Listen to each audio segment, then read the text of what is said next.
las estructuras. Nos dirás vos, Alicia y Leonardo, qué piensan de esto, pero me parece que este tema es un poco complejo a veces de tratarlo por esto de que no son estructuras, sino más bien estados que sobrevuelan las estructuras. Bueno, en realidad me pareció muy importante traer para el encuentro de hoy una cita de Blaise Pascal, el inventor de la primera calculadora, que después, bueno, la calculadora devino en computadora, un hombre del Renacimiento, un físico, un filósofo y un después teólogo.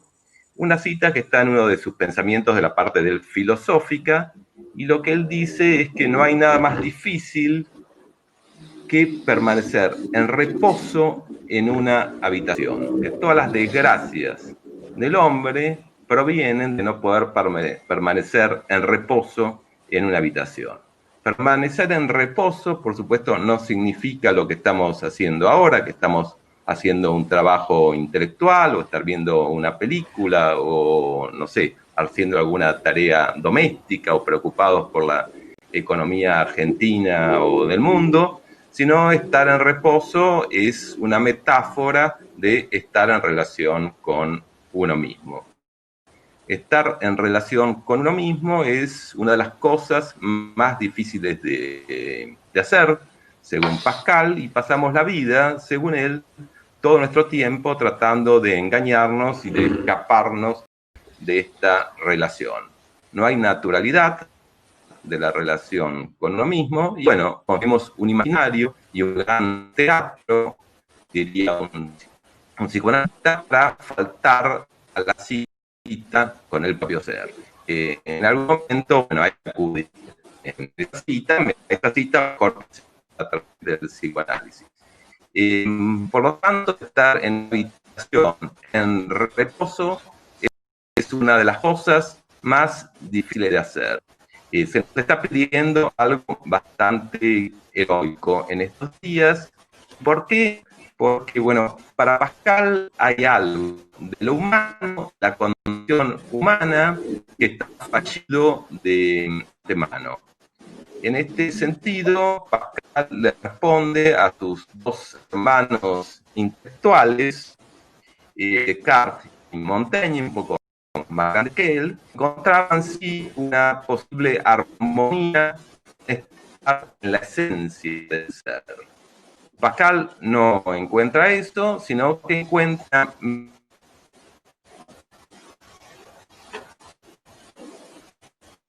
de mortal, de frágil, de imperfecto, no hay una normalidad esencial y armónica a buscar. A diferencia, bueno, quizás de otros actores de la salud mental, término que podemos poner un poco entre comillas, los psicoanalistas sabemos esto y solemos ver a la normalidad no como una armonía, sino como una normopatía. Es cierto que el análisis, algunos actores, por ejemplo, Winnicott, piensan que si hubo una madre suficientemente buena, eso deja, por ejemplo, un objeto interno acompañante y de bienestar para siempre. Pero bueno, eso es algo que podemos discutir mucho entre los psicoanalistas. Quizás me encuentro también para algo de eso. Pichon Rivière, uno de los fundadores de la APA, hablaba de una enfermedad única en el centro psíquico de las personas, que sería, en última instancia, la depresión. Él traía la teoría de la enfermedad única, y a partir de la depresión derivarían o saldrían las demás enfermedades, por ejemplo, la manía, la hipocondría, la paranoia, serían maneras de ser con esta depresión esencial. Y las estructuras neuróticas también, en cierto modo, no dejan de girar alrededor del núcleo depresivo. Creo que esta idea, tengo entendido, de John Rivière, uno de los autores de APA, en su momento le interesó mucho a Lacan. Escaparse de sí, entonces estar un poco hipomaníaco, con cosas sea divertidas o serias, no importa eso, es la actividad humana como principal para Pascal en el Renacimiento. Alguien vio esto mientras estaba inventando la calculadora, y esta reflexión dio lugar a mucha producción del pensar que vino después, declinada de maneras distintas. Por ejemplo, está el concepto de alienación en Marx, de existencia inauténtica en Heidegger, de angustia ante el mundo de Kierkegaard, de mala fe en Sartre, de yo de superficie en Bergson, y por supuesto el yo como lugar de desconocimiento para Lacan. O sea que vemos que gran parte de la filosofía y del pensar psicoanalítico han hecho como énfasis en esta verdad humana esencial que pasa por tener que estar creando y armando sistemas defensivos ante un núcleo casi inconsolable en un punto de la condición humana.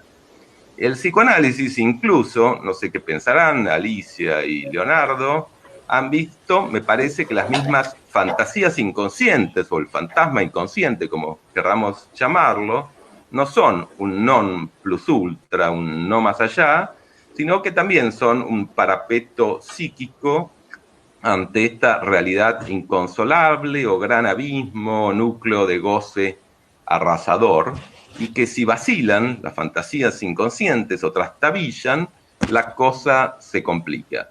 Por supuesto, los psicoanalistas a veces tratamos adrede de hacer trastabillar un poco el fantasma, pero dentro de un marco de un tipo de dirección de la cura, ¿no? No librado tanto al espontaneísmo eso. En el encuentro anterior que trajimos o hicimos sobre el miedo y en el cual participaron Oscar Paulucci y Alejandra Maruco, y lo ponemos un poco en secuencia con el encuentro de hoy, trajimos la idea de que el coronavirus, por ejemplo, puede atentar contra el cuerpo biológico en algunos, pocos, 1%, 2%, no sé, se dice algo de eso. En muchos más atenta, por supuesto, contra el sistema material económico, 50, 60, 70%. Y en todos, o casi todos, 90%, por lo menos en mi pequeña estadística que he hecho en estos días, pareciera estar atentando contra el sistema representacional que cada uno tiene de su presente y de su futuro. El virus, con el relato además que lo acompaña, que es importante, casi más importante que el virus, pareciera estar atacando algo del orden del discurso. Y hasta, me parece a mí, conmueve un poco la fantasía inconsciente que todos tenemos para lidiar un poco con lo imposible o con lo real.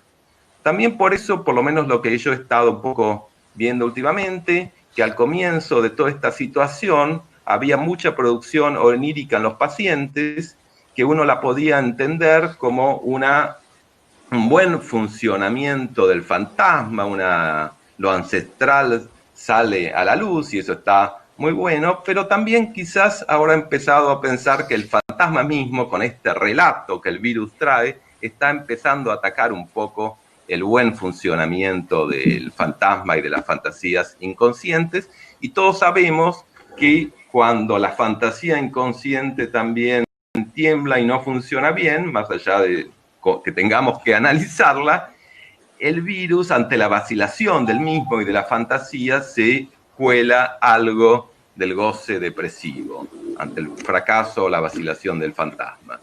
Y bueno, para ir terminando, me parece que como psicoanalistas nosotros sabemos que la depresión, y esto lo marca Lacan en televisión, a la larga Lacan fue uno de los primeros en empezar a enseñar psicoanálisis a través de pantallas, y lo hizo tomando a Spinoza, que hablaba de la cobardía moral, pero como cobardía querer saber en un contexto religioso, o a saber la ciencia en un contexto de la religión, una cobardía para eso.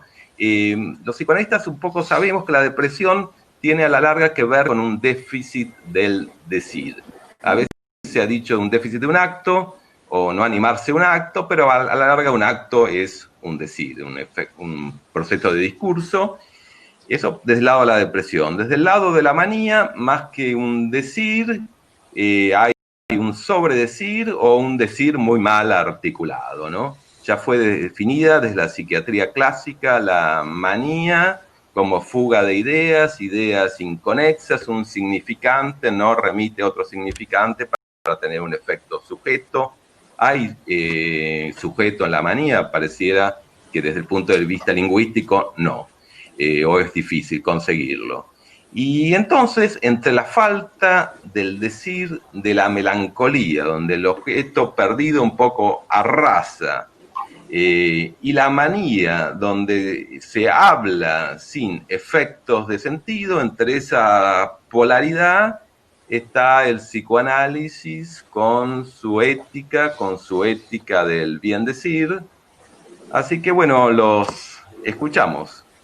Vamos a empezar con la doctora Alicia Kirchner. Gracias, Alicia. Bueno, muchas gracias, Diego. Siempre es un gusto estar en el seminario central del Centro Blecher. Siempre uno estaba muy cómodo y tiene la posibilidad de conectarse con gente de muchos lugares. Yo había pensado en no hacer como un trabajo, pero bueno, al final terminó teniendo un poco la forma de un trabajo, pero no se preocupen que no va a ser tan aburrido como suele ser todo.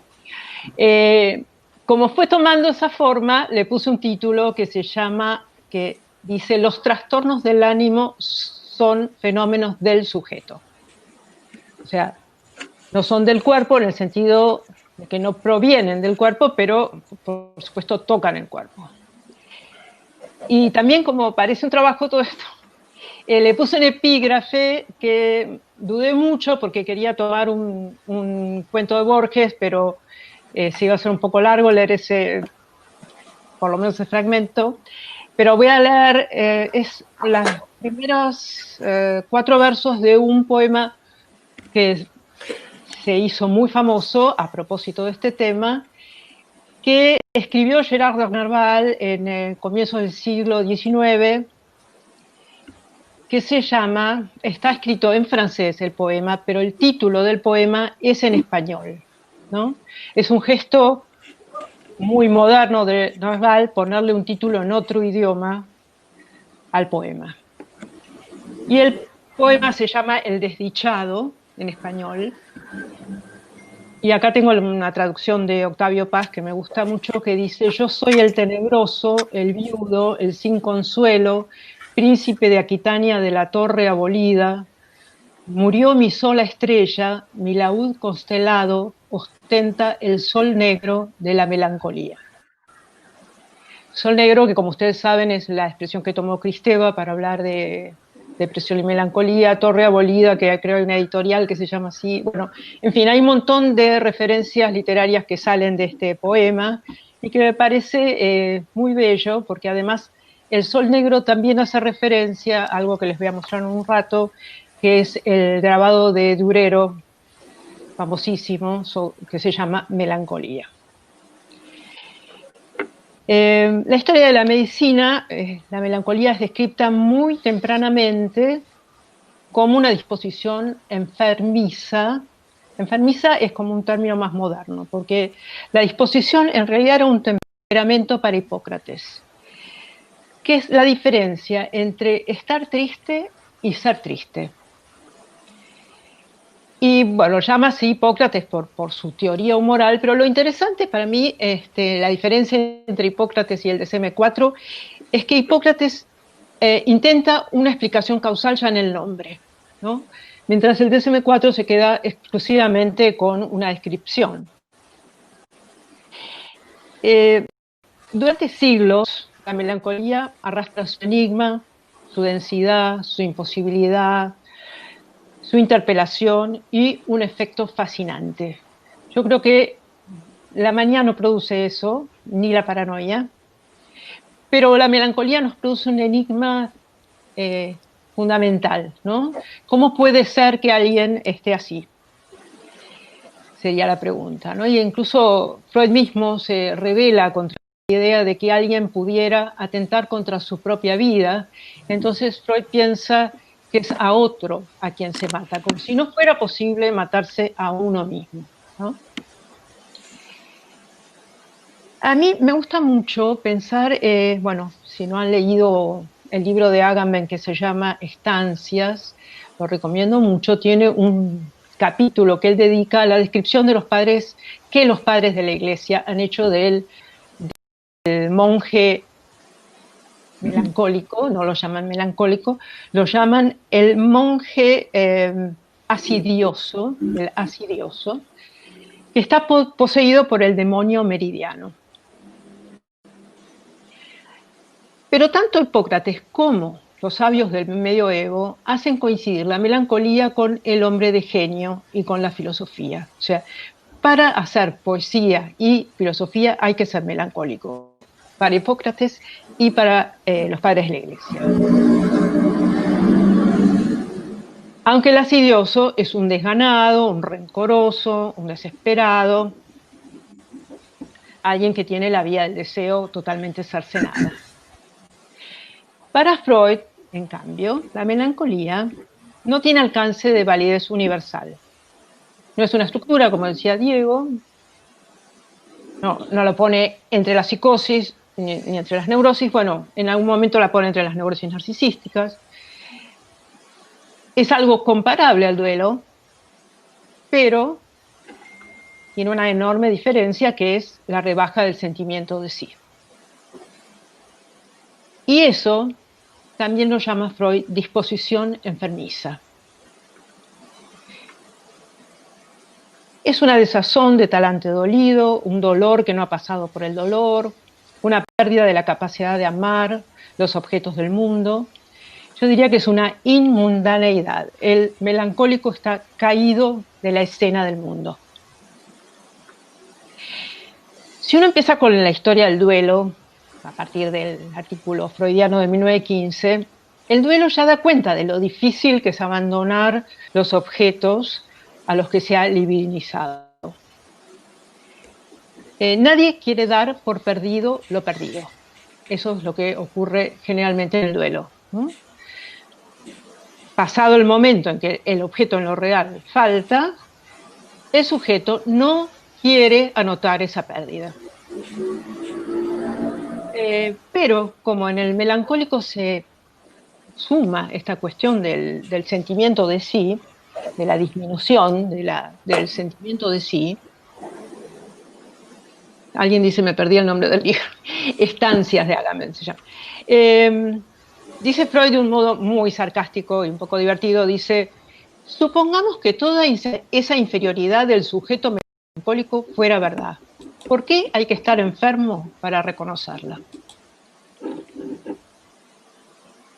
El melancólico tiene una sensación de que su vida ya está terminada, ya todo pasó. Lo que queda de su vida es una existencia vacía. Es una vida apagada, en el sentido, cuando hablamos de la melancolía clásica, porque hay quienes dicen que no vemos ya melancólicos del estilo clásico, ¿no? Y que hay nuevas melancolías, eso es, creo, lo que va a hablar de Calcati en la semana que viene, va a hablar de las nuevas melancolías que él pone más del lado de las anorexias y algunos cuadros de toxicomanía. Esta melancolía clásica no la vemos, ya no aparece en la clínica, ¿no? Yo todavía sí la veo. El sujeto melancólico ha roto el lazo social, el lazo amoroso, y organiza algo que puede llamarse, según Freud, un delirio moral. Ahora, ¿qué produce tanto interés en ese estar alegre de estar triste?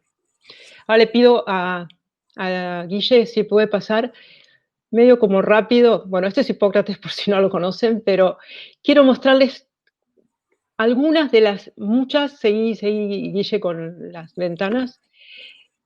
Este es un libro del año 1700 de Robert Burton que escribe muy detalladamente sobre la melancolía, o sea que la melancolía siempre fue tema de interés. Y luego hay innumerables manifestaciones del arte. Este es el grabado de Durero, que se llama Melancolía, próximo. Este es Sorrow, el famoso cuadro. Otra vez, una lengua extranjera, ¿no? Van Gogh le pone un título extranjero. Esto, Melancolía de Degas. Adelante. Esto es Melancolía de Munch, que tiene muchas versiones. Y el último de esta serie que les paso es una escultura de un artista contemporáneo que está en Ginebra, se llama Albert Giorgi, es húngaro. Bueno, hay montones de representaciones. Esta otra es de la manía, pero tengo algunas dudas respecto de su veracidad, digamos. Es más sobre el baile de San Vito, que fue una epidemia de baile que hubo a partir del medioevo en Europa, se desencadenaban. Bueno, ya cortamos con las diapositivas, hasta que vuelvan. Digo, ¿por qué produce tanta fascinación, no?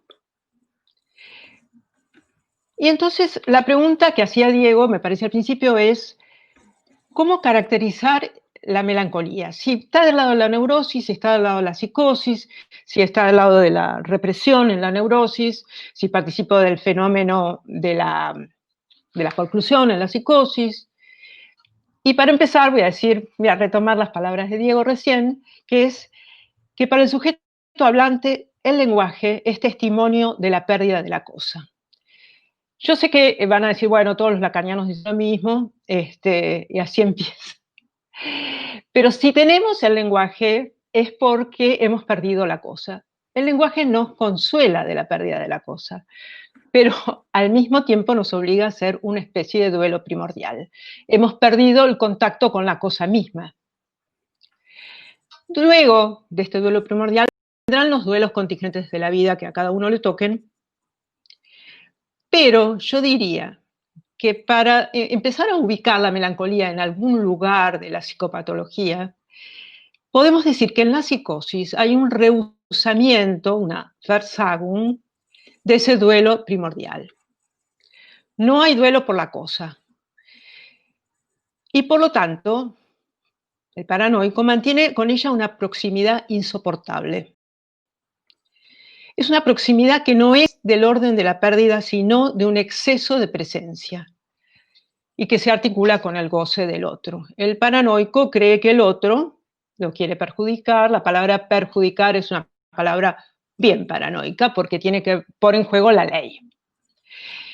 El otro lo persigue, lo quiere matar, bueno. El melancólico es diferente porque el sujeto se identifica con la cosa perdida. Y no hace duelo y no anota la pérdida de la cosa. Todo otro duelo a partir de ahí se le hace imposible. Vive en duelo porque nunca hizo el duelo. Freud, en una carta a Jung, que no es muy tomada en general, dice que la paranoia, al igual que la melancolía, es un tratamiento fallido del duelo. Y la hostilidad contra el objeto que se ha tomado el atrevimiento de retirarse produce agresividad en lugar del duelo imposible. Es el caso de la paranoia ejemplar de Hitler, por ejemplo, que terminada la Primera Guerra Mundial no logra, Hitler, digamos, como un líder paranoico, que además los líderes suelen ser paranoicos porque están tan tomados por el sentido que no tienen cierta facilidad para liderar masas. Hitler no puede tolerar la caída del ideal de una Alemania triunfante en la Primera Guerra y entonces organiza el odio antisemita. Ahora, quiero poner el acento particular en que la pérdida de la cosa es un agujero en lo real, pero no es un vacío exactamente, sino es un adensamiento de la presencia de la cosa. Voy a tomar por un minuto, y ahí le pido a Guille otra vez unos gráficos que vamos a pasar, no sino los que vienen, los gráficos de después, donde, bueno, hay un concepto, acá tenemos el sentido, el ser y la existencia. La existencia es la existencia pura, ¿no? La existencia sin sentido. El sentido es el puro sentido. El ser se ubica en ese punto medio donde participa de la existencia y participa del sentido. La próxima. Bueno, esta es una pequeña animación. Podemos pasar a la siguiente si quieres. Era una animación, les juro. Podemos pasar a la siguiente. Porque en el lugar donde el sentido y la existencia se cruzan está el ser, que es un sujeto dividido. Voy a poner el acento en un par de cuestiones que me parecen interesantes. Del lado del ser, que se apoya francamente en el sentido, está la paranoia. Y del lado del ser, que vamos a decir, arrastra su existencia sin sentido, está la melancolía. Entonces, fíjense que hay cosas que los diferencian y algunos elementos que tienen en común. En la paranoia hay una plenitud de sentido, hay una plenitud de significación y hay una especie de gran certeza y de gran creencia en el gran otro. El gran otro, por ejemplo, se ve muy claro cuando el paranoico se pone muy querellante y requiere de la intervención de la justicia porque cree que hay un gran otro que lo va a proteger. A diferencia de eso, para el melancólico nadie puede ayudarlo. No hay nadie, digamos, me acuerdo que había una pregunta que se hacían en las épocas de la residencia de la psiquiatría más clásica francesa, era preguntarle al sujeto deprimido si creía que alguien lo iba a poder ayudar. Y la pregunta era que pensaba que nadie, ¿no? Nadie me va a poder ayudar. Entonces, del gran otro a la melancolía, al gran otro consistente de la paranoia, se opone la pura nada de la melancolía. Y no solo eso, sino la incerteza, la certeza de la culpa, pero cierta duda fundamental sobre el lenguaje. Las palabras son vacías para el melancólico, no le dicen nada. Las palabras son falsas y no tienen ningún interés, ¿no? Y debajo de los dos, bueno, ahora me lo sacó Guille, pero no importa, está el Unglauben, que es un concepto que toma Lacan de Freud. Freud la pone en el manuscrito K y en la carta 46. El paranoico no cree, descree el paranoico. Descree porque para creer en algo hay que ser un sujeto dividido, como está ahí anotado bajo el ser. Pero la creencia, la certeza en la inocencia subjetiva del paranoico, el otro me quiere matar y yo no hice nada, tiene que ver con un no creer en lo simbólico. O sea, tanto sentido para terminar forcluyendo la cuestión simbólica. Y me parece que algo de eso ocurre también en la melancolía. El Unglauben melancólico es no creo en lo simbólico, ninguna palabra va a poder ayudarme. Hay una ineficacia de lo simbólico. Me parece que ese esquema además intentaba mostrar que todos estamos afectados, como dice Lacan, por una especie de traumatismo inicial, es que la palabra no puede dar cuenta de toda la existencia. Pero lo que sí podemos decir además es que el síntoma, tanto el síntoma, si lo queremos llamar de algún modo relativo a la paranoia, en la paranoia demuestra una cierta verdad y en la melancolía también hay una cierta verdad. Yo lo que dice Freud, y con esto por ahora me voy a quedar, es, Freud dice, el que se pregunta por el sentido de la vida ya está enfermo. La vida no tiene otro sentido que aquel que uno le pueda dar encauzando su deseo. Esta es la cuestión que me parece que está en juego, ¿no? ¿Cuál es el sentido de la vida para alguien que arrastra su propia existencia como una especie de prisionero dentro de su cuerpo. La otra cuestión que está en juego aquí, me parece aún en relación al esquema, es que muchas veces para soportar, digamos, para resolver, vamos a decir, para encontrar una solución a la cuestión de una existencia sin sentido, el melancólico se quita para reparar el sentido. Arranca de sí la existencia para reparar algún sentido posible.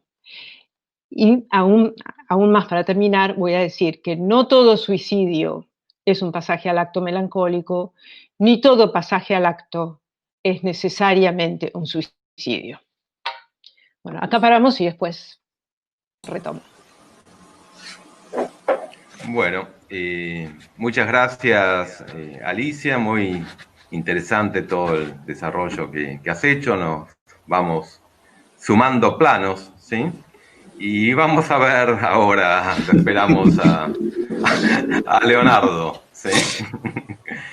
Una capa más en la melancolía. Una capa más.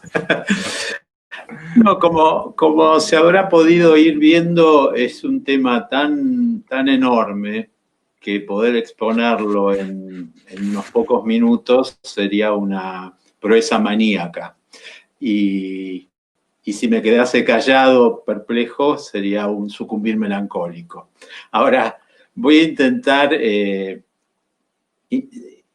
algo que tiene que ver con todo lo que fue planteado, pero lo primero que comentaría es que abarca muchísimas dimensiones el problema de la melancolía. Incluso algunos desarrollos que trajo Diego y Alicia lo enfocan incluso con ese tinte romántico que todavía arrastra la problemática melancólica y que hay mucha intención de sacarlo totalmente por parte de la psiquiatría y del DSM-4, etcétera, haciendo desaparecer la palabra melancolía. En realidad la palabra melancolía tiene una tradición cultural, artística, lingüística, que es tomada por el psicoanálisis, cosa que el psicoanálisis hace con muchas palabras, pero al tomar la palabra melancolía o manía incluso, de la psiquiatría, de cierta psiquiatría antigua, la hace propia y hace un tratamiento particular de la melancolía que podría dar eso que Diego trataba de describir, que es una especie de universal de fondo. Es decir, por ejemplo, en la obra kleiniana, bajo mucha influencia de Abraham, que también tuvo mucha influencia en Freud, prácticamente la dialéctica del tratamiento del fantasma que Klein hace es basada en estos estados digamos, ligados a lo melancólico, a lo persecutorio, a lo esquizoparanoide, que traía toda la paranoia que describía Alicia, y todo lo melancólico depresivo, que sería la otra posición posible. Ahora, aclarado esto, que es como una especie de prólogo, yo les diría que a mí me resultó muy interesante cómo entró la melancolía en el psicoanálisis, y entró habilitada por la introducción del narcisismo. Es decir, en el 14 Freud introduce el narcisismo y en el 15 desarrolla todo el artículo que todavía sigue siendo guía en toda esta cuestión, aunque no haya resuelto todos los problemas, que es duelo y melancolía. Creo que ahí hay una cosa muy interesante, que es que si uno a los estados pasionales les tiene que dar un sustento, tendría que pensar siempre que todos están muy ligados al eje de lo narcisístico. Es decir, que si uno quiere ver formas de mucha inestabilidad emocional y de mucha tendencia melancoliforme, tiene que tener en cuenta cuando el narcisismo entra a funcionar sin límites.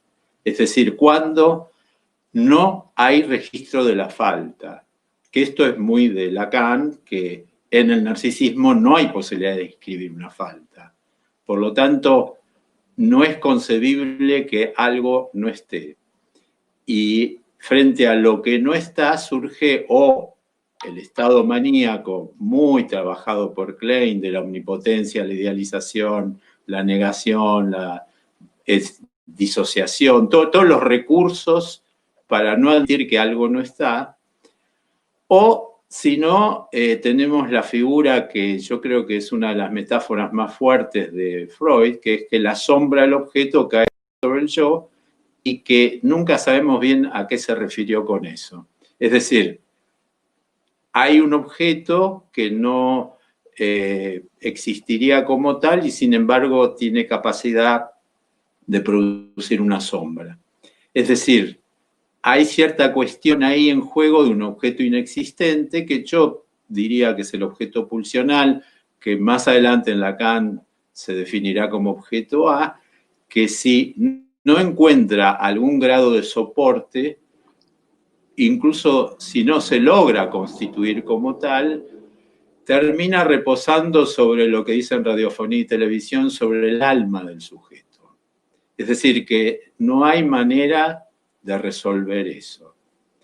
Ahora, yo le estoy refiriendo el eje narcisístico, y ese eje tiene como contrapartida otro eje que curiosamente, o no tan curiosamente, Freud ya había desarrollado antes, que es el eje edípico, que es el eje de la represión, de la constitución del inconsciente, del soporte para que el narcisismo encuentre un límite, algo que lo acote, porque si no lo acota, no hay manera de sobrellevarlo.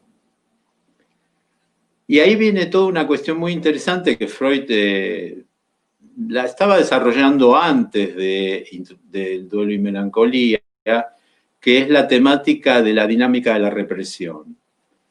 Freud lo que dice es que cuando la represión no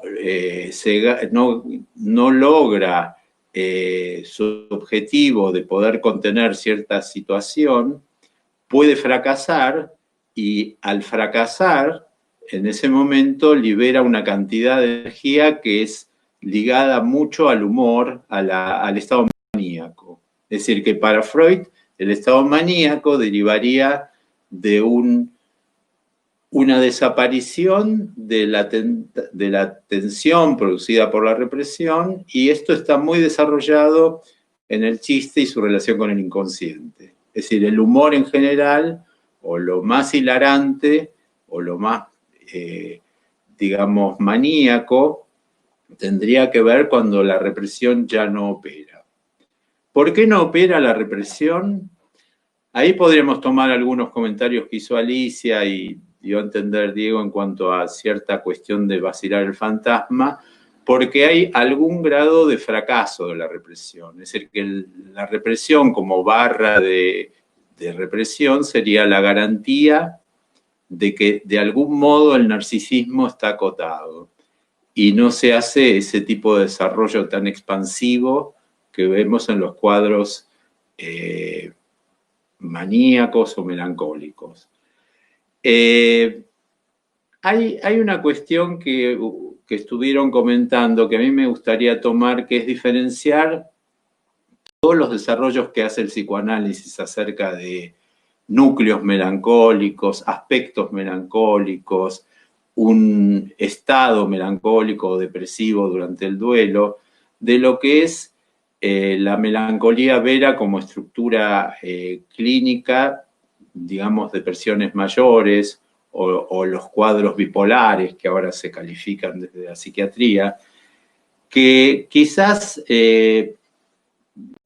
son, bueno, siguiendo la misma línea freudiana, son grados extremos que exacerban muchísimo lo que sería que normalmente podría haber una oscilación y una capacidad de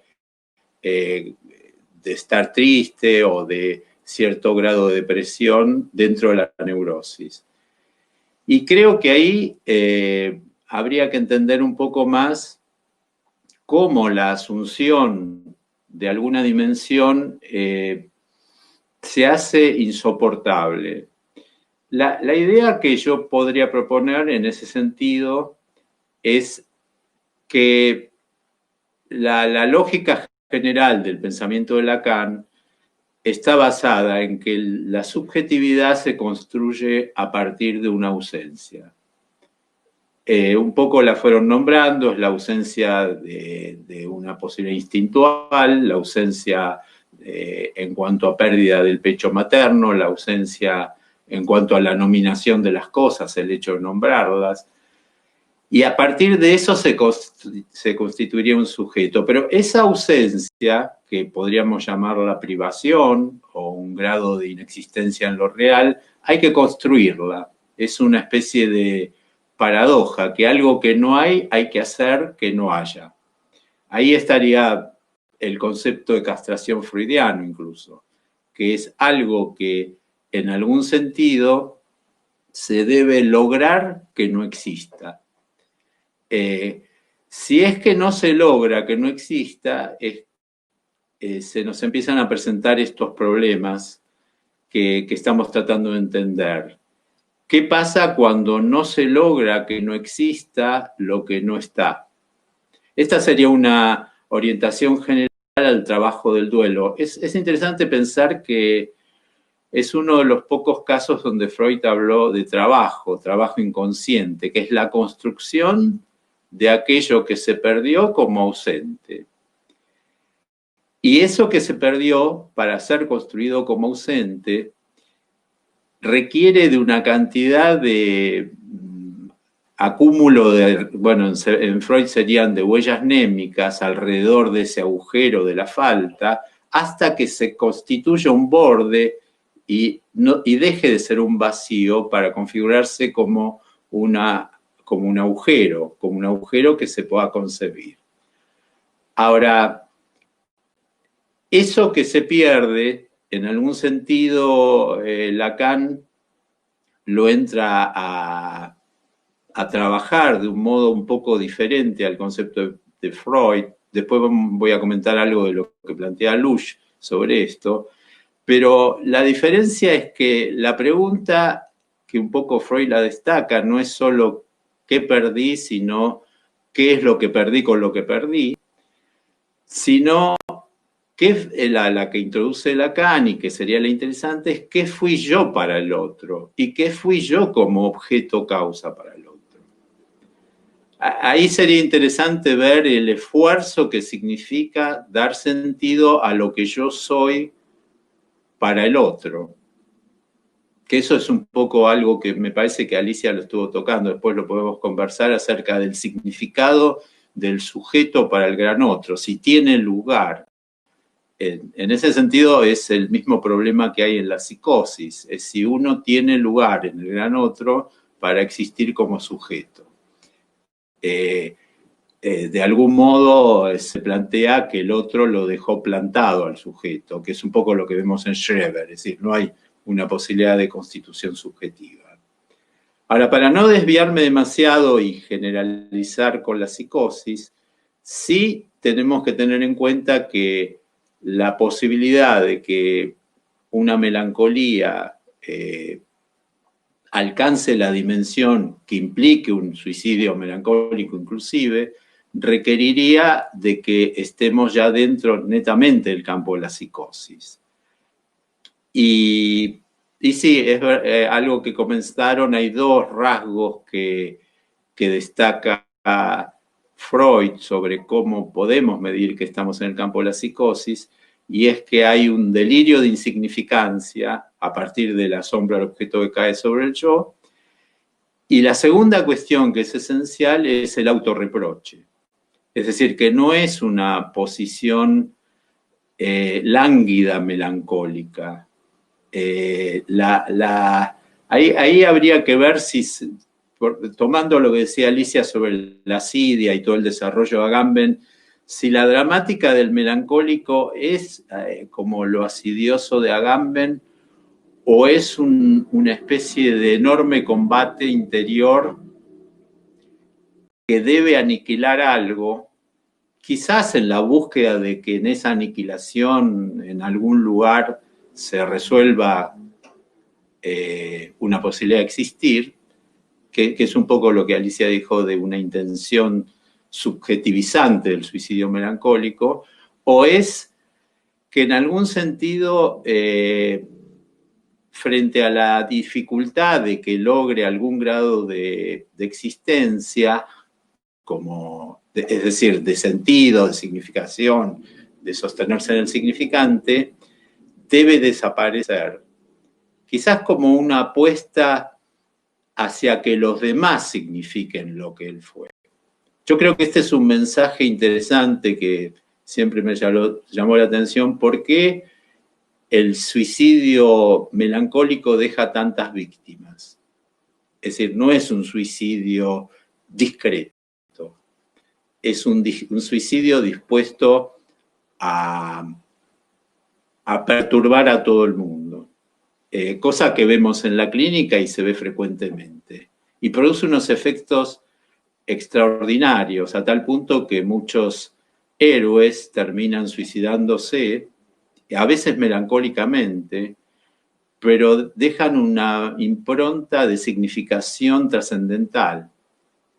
Por ejemplo, el caso de Favaloro o de algunos otros suicidas ilustres. Sócrates. Está toda la temática que no fue un suicidio melancólico, el de Sócrates, decidido, pero requiere algún grado de desaparición de sí mismo. El otro tema que me gustaría mencionar o que por ahí es algo que Lacan plantea, que es en todo duelo una dramática donde la intención es deshacer una forclusión. Es decir, lo que Lacan dice es que el trabajo del duelo es la inversa de la forclusión. Es decir, que si hay algo que amenaza con ser forclusivo, es decir, con ausencia de inscripción, el duelo intenta construir esa inscripción. La construcción de la inscripción, ya les digo, puede ser incluso por fuera de la propia subjetividad. Ahí es donde adquiriría sentido toda la temática de Antígona, por ejemplo, en el Seminario de la Ética, cuando la intención de Antígona es lograr la inscripción que no se dejaba inscribir acerca de la muerte del hermano. Estoy trayendo otra versión de las figuras de la melancolía, que pueden ser las formas heroicas. El héroe que decide morir con una intención de lograr algún sentido, y que la apuesta sería que el sentido no tendría que ver con la propia subjetividad, sino con el mensaje que él plantea, que queda a partir de su propia desaparición. Me parece que en algún sentido la cuestión clínica corriente que se nos presenta es: si la dominancia es narcisística y esa dominancia no puede ser soportada por la simbolización, cosa que en algunos casos sí se logra, por ejemplo, en las personalidades narcisísticas, donde el narcisismo es sostenido por la simbolización. Tenemos muchos ejemplos de grandes líderes, no Hitler precisamente, pero algunos otros, que con su narcisismo sostienen todo un desarrollo tampoco ligado a la paranoia, sino a un soporte de su propio narcisismo, que en el DSM-4 aparecería como trastorno narcisista, como una actitud arrolladora, o lo fálico narcisista en Freud. Ahora, cuando no se logra soportar el narcisismo a partir de cierta constitución simbólica, es donde vemos más la dramática propia de la manía y de la melancolía. Bueno, voy a detenerme acá y en todo caso me gustaría abrir un diálogo. Bueno, muchísimas gracias, Leonardo. Le cuento un poco el marco en el que estamos. Hay alrededor de 200 personas en Click Meeting conectadas y en el Facebook de APA otro tanto, un poco más de 200. Así que más o menos es la mirada del otro está allí, ¿no? Bueno, hay muchas preguntas y yo diría hacer un breve diálogo entre nosotros, quizás intercalando algunas de las preguntas y un poco todo lo que fuimos abriendo y después dedicarnos los minutos finales directamente más a las preguntas. Pero, bueno, hay muchas cosas, el tema es como infinito. En el seminario 7, Lacan trae el tema del complejo del semejante, que me parece que es muy importante para empezar a entender la melancolía. Ahí él ve que está el semejante y queda por fuera del semejante un otro, algo extranjero, algo no asimilable en el semejante, que, por ejemplo, en la paranoia que vos traías, Alicia, aparece proyectado o situado ahí en una distribución de los otros amenazantes. En la hipocondría aparece una pregunta sobre la hipocondría, sobre el tema de la melancolía en el cuerpo. Bueno, pero podríamos decir que quizás ese otro extranjero aparece desde el cuerpo. La manía es destruido el otro extranjero a través, creo que vos, Alicia, y también Leonardo traían esto, a través de una destrucción directamente del lenguaje. Son todos significantes uno que no hacen cadena, entonces al no haber funcionamiento del lenguaje no hay ausencia del objeto. Me parece que ese es una especie de salida maníaca, o eso es algo de lo esencial de la manía, está ahí, no sé qué piensan en relación a esto. Y en la melancolía el objeto está, bueno, los dos lo trajeron, está en el yo, y vos, Alicia, traías del tema de los poetas y de los filósofos, que no está mal que fueran un poco melancólicos, muchos lo han sido, quizás tenga que ver un poco con esto, que lo más extranjero lo pueden tener algo en el núcleo del yoico, del sí, y bueno, y hacerlo trabajar ahí, a menos que eso avance demasiado y arrase. Pero me parece que puede ser una de las respuestas a lo que también decías. Y en relación a esto hay una pregunta de Rosa Galestock que dice que el melancólico desconoce lo que hay por fuera de sí mismo, es el centro del centro. Pero sin embargo, el melancólico está también en relación con ese objeto absolutamente exterior, que nada tiene que ver consigo mismo, aunque lo tiene en el centro de su yo. En relación a esto también el tema del suicidio, también hay algunas preguntas, si quieren decir algo. Vos, Alicia, traías que algo de Freud, se mata a sí mismo, se mata a otro, pero el yo a la larga es un otro, pero sin embargo la existencia no es un otro, esto se lo pregunto, es ya otra cosa, el goce de la existencia no es el yo otro, ¿sí? Y ahí, sin embargo, se busca extinguirlo en el acto suicida, ¿no? Ese goce. Quizás es arrasador, ¿por qué el goce tiene que ser arrasador? Bueno, ahí hay muchas cosas. Sí. Los escucho. Bueno, sí. Bueno, hay muchas cosas. Es un tema enorme, realmente uno, como decía Leonardo, se puede hablar horas, ¿no? Me parece que los estados maníacos yo no los asimilaría a la cuestión del humor. El humor me parece a mí que es un recurso. Es cierto que existe la figura del payaso triste, ¿no?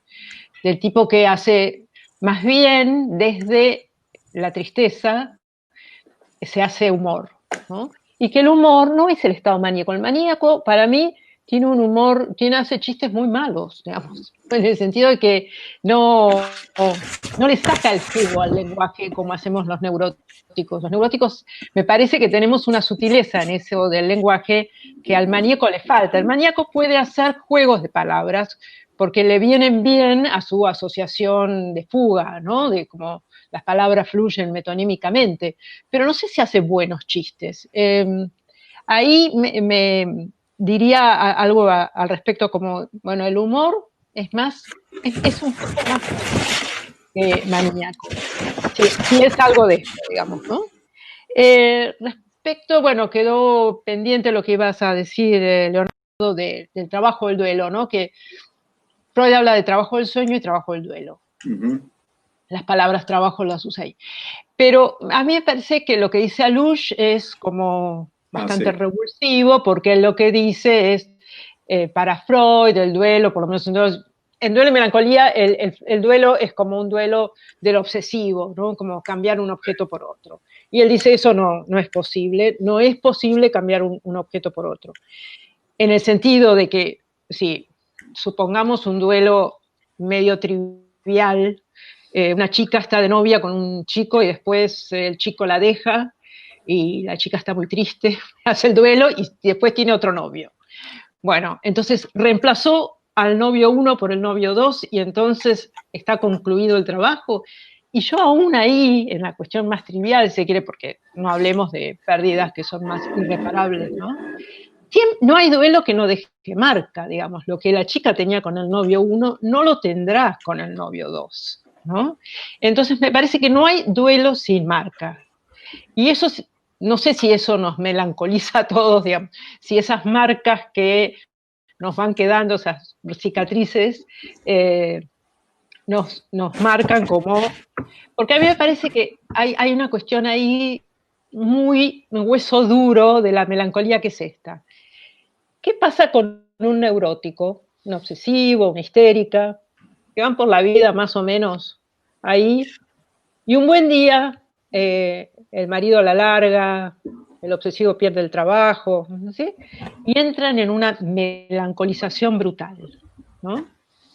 Entonces ahí uno, ¿qué tiene que hacer? Revisar aquello que pensaba como histeria, no era una histeria, era una prepsicosis, digamos. Era una histeria que estaba solo sostenida en el ideal del otro, y apenas se le cae el ideal del matrimonio o el ideal de no sé qué, o el ideal de trabajo para el obsesivo, entonces le dan ganas de suicidarse. No, ¿qué estatuto como de prepsicosis o de neurosis tiene ese neurótico que no nos es ajeno en la clínica, que un buen día se desarma, ¿no? Esa es una pregunta que para mí, yo digo, a lo mejor había que revisar si era realmente una histérica, había que revisar si era realmente un obsesivo. O se sostenía, como todo prepsicótico, en algo hasta que se desencadena, ¿no? Y la otra cuestión es, hay suicidios que están, el año pasado me invitaron a hablar de suicidios en este curso, hay suicidios que están en la escena y hay suicidios que están fuera de la escena, ¿no? Eso para mí, y ahí hace la diferencia Lacan con el suicidio de Empédocles. Empédocles, cuando se precipita en el cráter, creo que es del Etna, Empédocles hace ahí la operación de su nombre propio.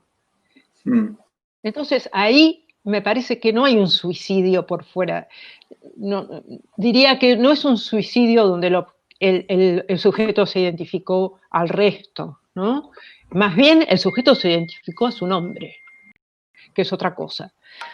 Eso, algunas cosas que me parecía que se podían discutir. Después vi muchas preguntas que son muy interesantes, como acerca de la enfermedad, pero bueno, las dejamos para... Hay una pregunta quizás para ambos. Laura Katz trae que en el duelo el otro se llevó parte de sí y aparece allí un agujero que no se puede sustituir. Sí. En algún punto Freud también trae que a la larga algo que se puede salir de la melancolía. Creo que al final de la melancolía termina con eso, que hay un trabajo que permite una salida. Algo de la salud psíquica, decíamos en el encuentro anterior, sobre el miedo, quizás tiene que ver con la capacidad de sustituir, ¿sí? Entonces, bueno, estamos ahí en una dialéctica. Y a Leonardo también, si te pudieras explayar un poco más en esto en relación a que estamos de duelo por aquellos de los que fuimos su falta, de los que representamos su falta.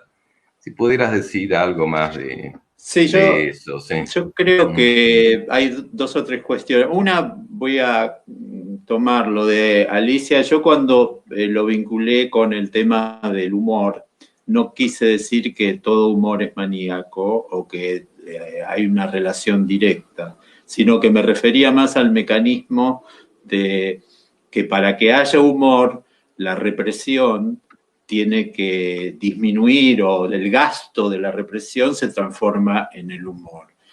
Lo que pasa en la manía es que la represión vuela por los aires, es decir, que en ese sentido puede no ser un humor logrado, como dirías vos. Es interesante porque todo esto nos llevaría a otro temazo que es el fin de análisis y el humor. Es decir, cómo se termina un análisis, en qué medida hay una liberación y en qué medida recupera uno cierto humor a través de las transformaciones que en un análisis pueda...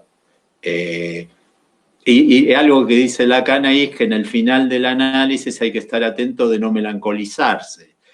Y ahí vendría toda la temática que yo creo que, bueno, hay dos cosas que dejé en el aire. Uno, lo de Alush es el que dijo lo que dice Laura, de que en el final, en el duelo se pierde algo de sí y que en ese sentido deja cicatriz, no hay restitución a Dick.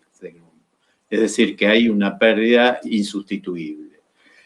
Ahora, yo creo que todo el desarrollo de la subjetividad está plagada de duelos. El Edipo es un duelo.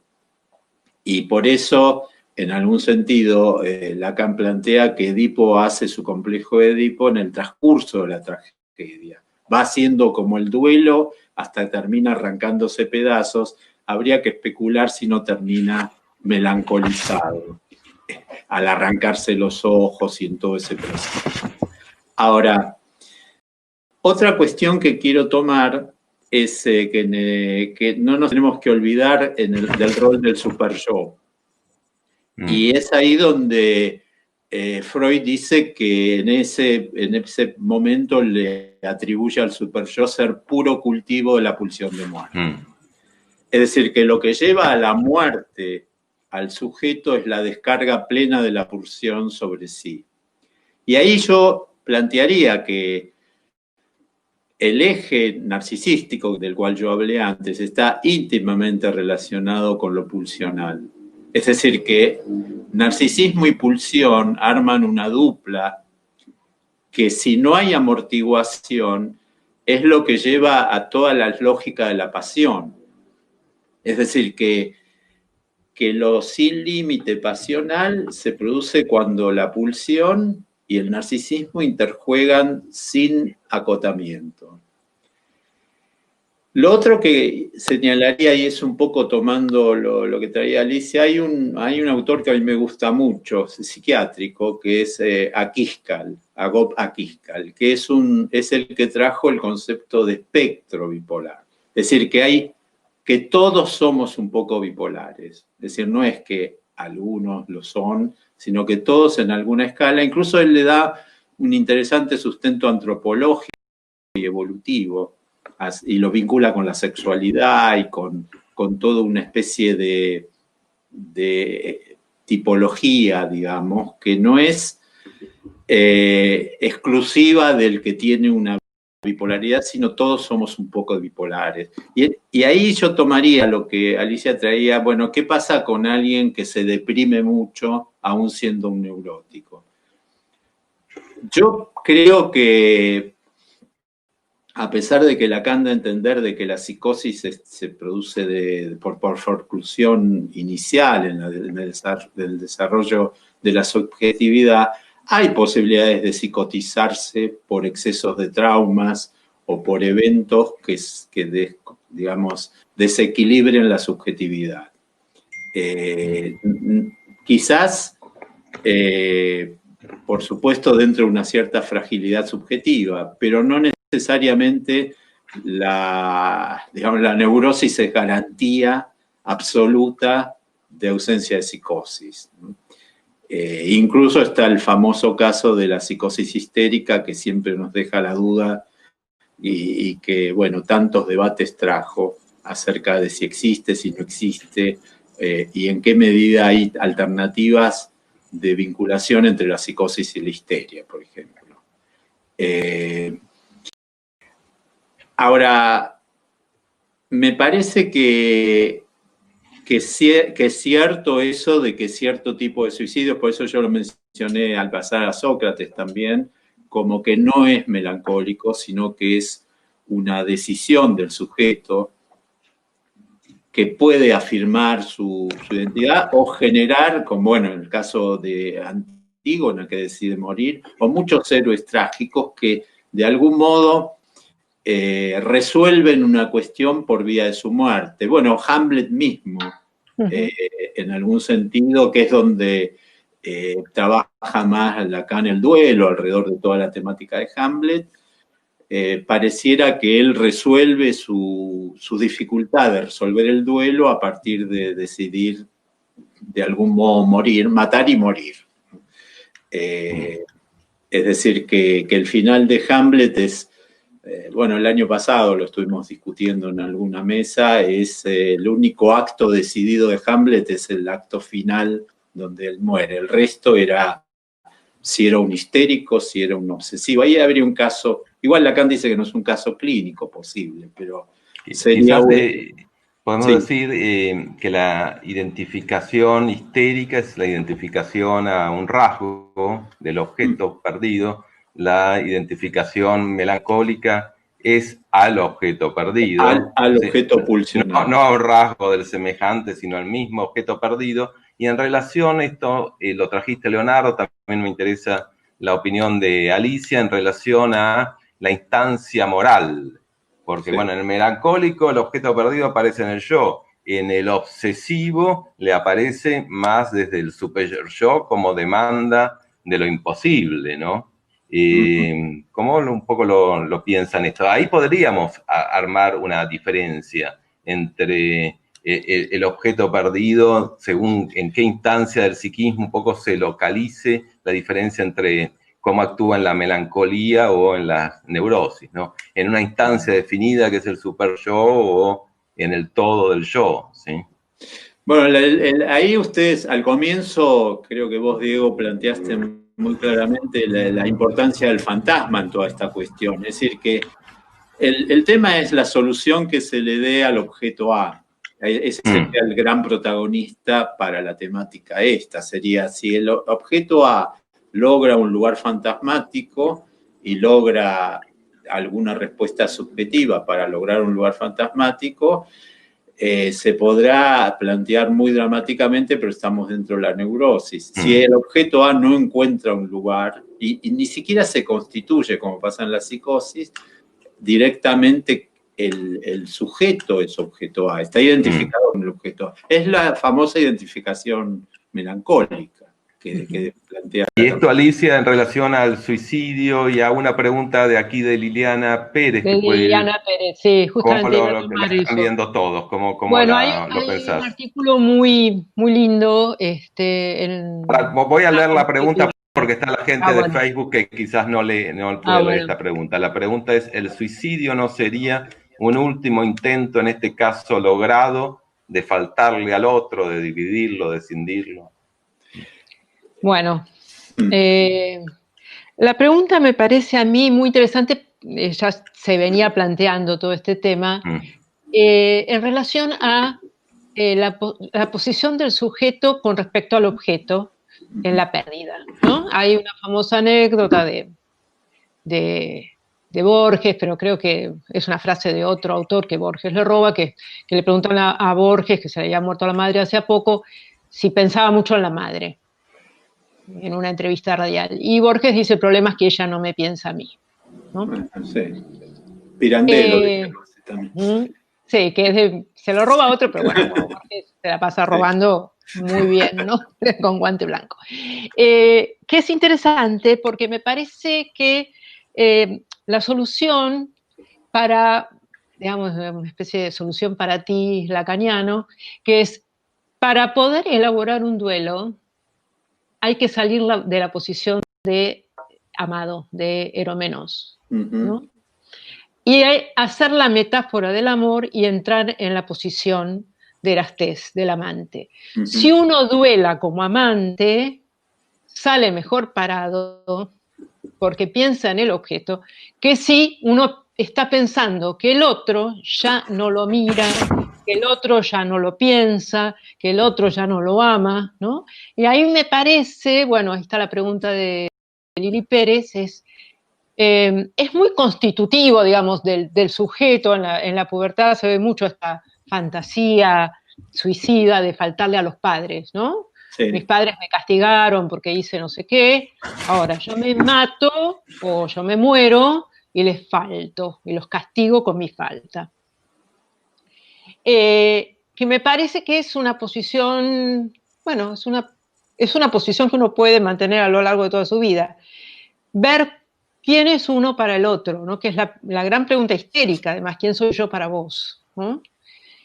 Creo que si uno puede salir de eso, está más por la vía del deseo. Me parece que el amante está más por la vía del deseo, y la vía del deseo es interesante para poder salir de la posición melancólica. A mí me parece que una cosa que no mencionamos, pero me parece que está sobrevolando todo esto, es que la solución melancólica, además del suicidio, puede ser la sublimación, ¿no? Porque ahí hay una posible salida. Por eso me parece que no está tan extraño, no es tan raro que desde la historia de los tiempos de la medicina se haya pensado que el melancólico es un hombre de genio, ¿no? Porque es capaz de la obra si sale de cierto momento muy desarticulado de su posición. Ahora hay un tema ahí, porque hubo muchos bipolares ilustres, incluso salieron fascículos de los laboratorios que traían los casos de Hemingway, tenemos a Alejandra Pizarnik, es decir, hay muchos personajes que fueron muy productivos, que fueron muy sublimadores en algún sentido, no obstante se suicidan.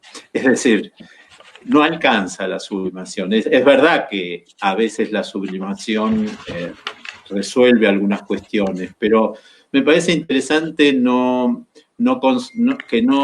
que no la consideraría suficiente como para resolver esta cuestión, ¿no? Ahora, retomando lo que vos decías acerca de la diferencia entre la histeria y digamos, lo que se plantearía desde la perspectiva del duelo, no de la histeria que soy yo para el otro, sino que soy yo para el muerto.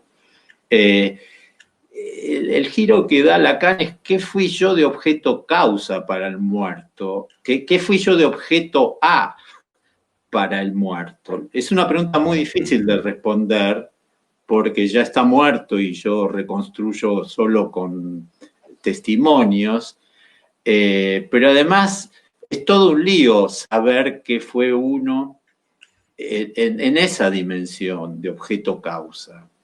También, Leonardo, con esta última pregunta que estamos viendo en la pantalla de Liliana Pérez, justamente se crean paradojas lógicas, porque tengo que haber sido algo como objeto A para ese otro, pero también está lo que decía Alicia: si lo fui todo, debo en alguna manera mostrarle algo de la falta, a una costa de mi propia existencia. Por ejemplo, en el suicidio, si fue un objeto de goce excesivo para ese otro, ¿no?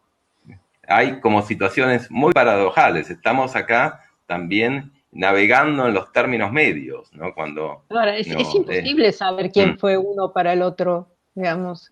Esa es una pregunta que no tiene salida, ¿no?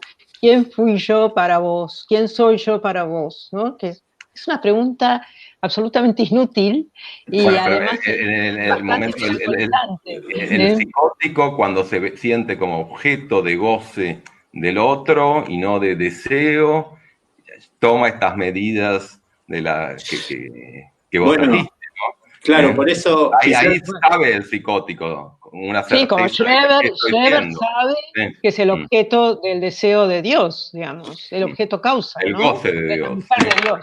Sí, ser una mujer para gozar con Dios. Pero yo creo que eso que dice Alicia es cierto, por eso yo creo que no se terminan los duelos por elaboración, se terminan por sanción. Es decir, hay un final que se termina.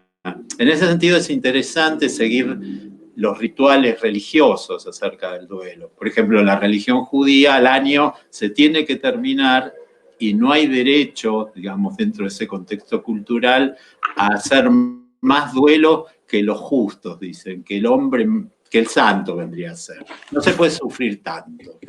Es decir, que hay que terminar al año. Y es pecado en los códigos, bueno, el pecado no existe en el judaísmo, pero algo parecido a eso si uno lo continúa. Pero yo creo que hay una sanción donde se termina y queda en ese carácter cicatrizal inconcluso. Y yo creo que ahí va a Lush también. A que, no, como no puedo responder esa pregunta, pero me tengo que acercar lo máximo posible. Lo que vos trajiste de Borges, yo lo leí en Pirandello cuando dice no soy más pensado por la madre que ya había muerto, ¿no? Es decir, no estar más en sus pensamientos.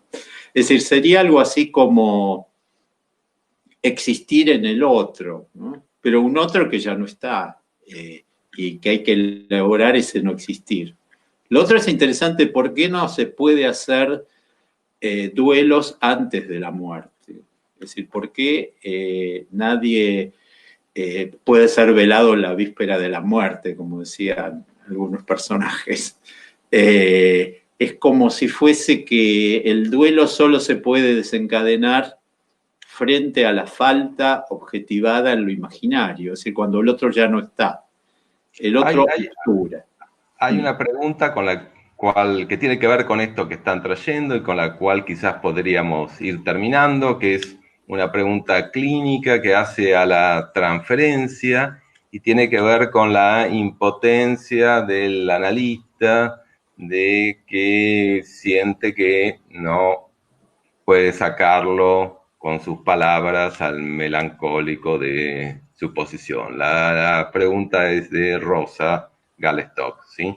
Algo en relación a cómo se juega en la transferencia, la melancolía. Primero es necesario que venga, si viene ya tan melancólico, quizás no está, pero a menos que vayamos a verlo, ¿sí? Que tampoco que puede ser. Pero bueno, ¿qué piensan algo de la transferencia en la melancolía y quizás en la manía también? Yo me acuerdo que clásicamente en algunas épocas se decían que los dos cuadros que peor hacían sentir al analista eran el psicópata y el melancólico. Es decir, que hay una intención de impotentizar al analista, neutralizarlo, y por eso no es que el melancólico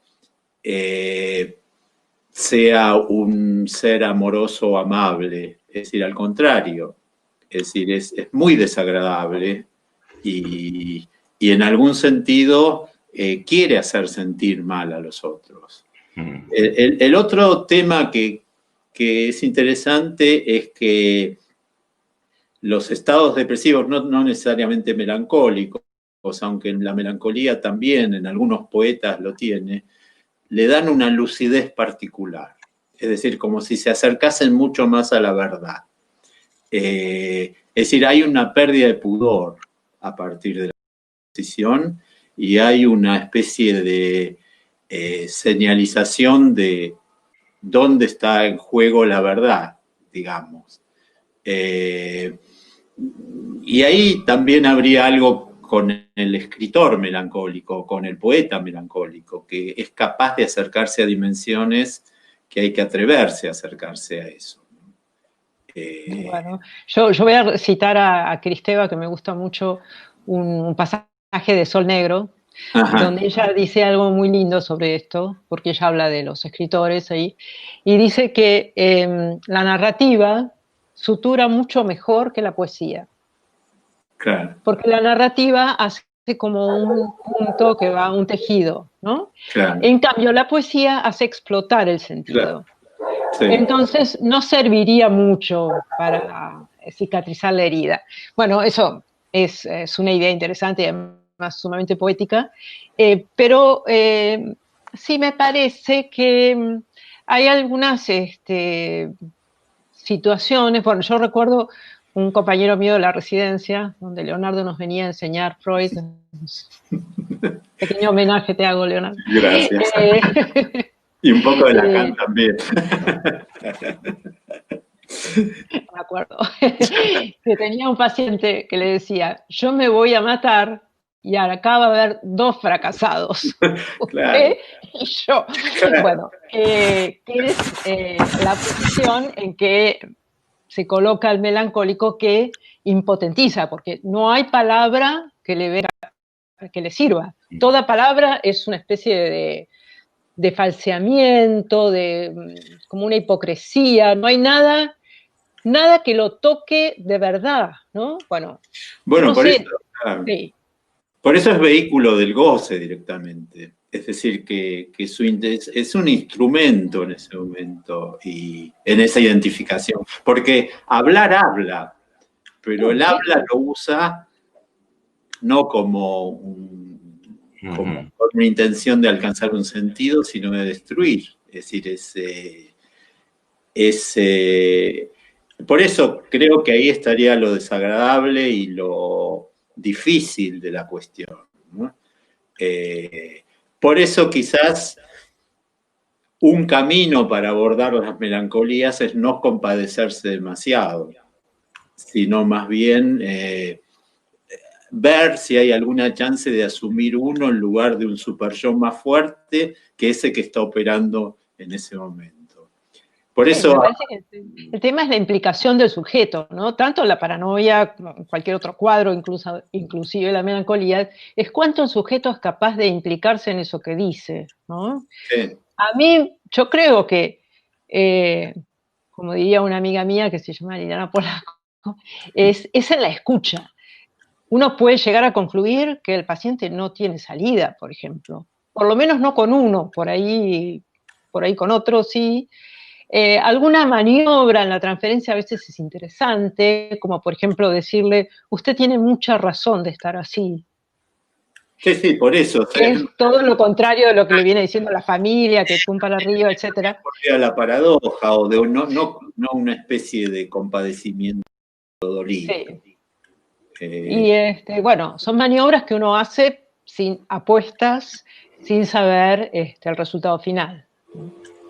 Bueno, Alicia, Leonardo, les agradecemos muchísimo esta conversación que tuvimos y bueno, creo que hemos tratado de decir un poco qué es un melancólico y qué es un maníaco para nosotros. Bueno, no sé en el deseo del gran otro, pero bueno.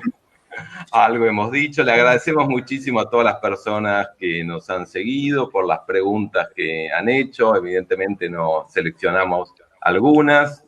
Y bueno, dejamos aquí. Bueno, las gracias a ustedes. Bueno, Chao. muchas gracias. Chao.